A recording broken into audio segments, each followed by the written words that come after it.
Assalamualaikum warahmatullahi wabarakatuh. Perkenalkan, nama saya Muhammad Eki dari kelas 11 FPL 3. Di sini saya akan menjelaskan tentang pelaksanaan demokrasi pada periode 1998 sampai sekarang. Penyimpangan-penyimpangan yang terjadi pada masa pemerintahan Orde Baru pada akhirnya membawa Indonesia pada krisis multidimensi yang diawali dengan badai krisis moneter yang tidak kunjung reda. Krisis moneter tersebut membawa akibat pada terjadinya krisis politik. Tingkat kepercayaan rakyat terhadap pemerintah begitu kecil. Tidak hanya itu, kerusuhan terjadi di hampir belahan bumi Nusantara ini.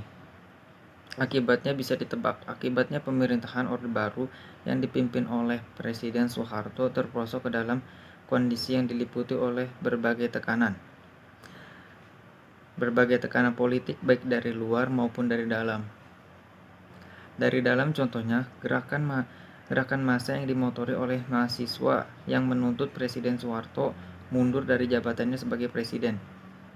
Akibatnya, akhirnya pada Kamis tanggal 21 Mei 1998, Presiden Soeharto bertempat di Istana Merdeka Jakarta menyatakan berhenti sebagai presiden dan dengan menggunakan pasal 8 Undang-Undang Dasar 1945. Saat itu kepemimpinan nasional segera beralih dari Soeharto ke B.J. Habibie. Dalam masa pemerintahan Presiden Habibie, inilah muncul beberapa indikator pelaksanaan demokrasi di Indonesia. Pertama, diberikannya ruang kebebasan pers dan atau ruang publik untuk berpartisipasi dalam berbangsa dan bernegara. Kedua, diberlakukannya sistem multipartai dalam pemilu tahun 1999. Habibie dalam hal ini membuka kesempatan kepada rakyat untuk berserikat dan berkumpul sesuai dengan ideologi dan aspirasi politiknya. Demokrasi yang diterapkan di negara kita pada era reformasi adalah demokrasi Pancasila. Tentu saja dengan karakteristik yang berbeda dengan Orde Baru dan sedikit mirip dengan demokrasi parlementer tahun 1950 sampai 1959. Pertama, pemilu yang dilaksanakan jauh lebih demokratis dan dari sebelumnya. Sistem pemilu yang terus berkembang memberikan jalan bagi rakyat untuk menggunakan hak politiknya dalam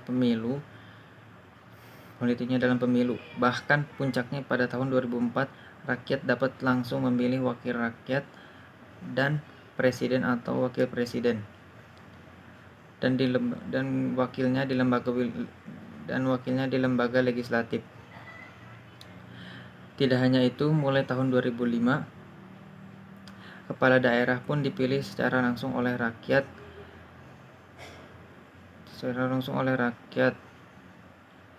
Kedua, rotasi kekuasaan dilaksanakan mulai dari pemerintahan pusat sampai pada tingkat desa. Ketiga, pola rekrutmen politik untuk pengisian jabatan politik dilakukan secara terbuka. Setiap warga yang mampu dan memenuhi syarat dapat menduduki jabatan politik tersebut tanpa adanya diskriminasi. Keempat, sebagian hak dasar rakyat dapat terjamin, seperti adanya kebebasan dalam berpendapat, kebebasan pers, dan lain-lain. Kondisi demokrasi Indonesia saat ini dapat diibaratkan sedang menuju kesempurnaan.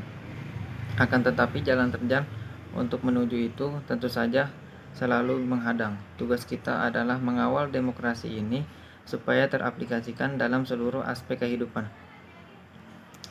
Sekian, terima kasih. Kurang lebihnya mohon maaf. Wabillahi taufiq wal hidayah. Wassalamualaikum warahmatullahi wabarakatuh.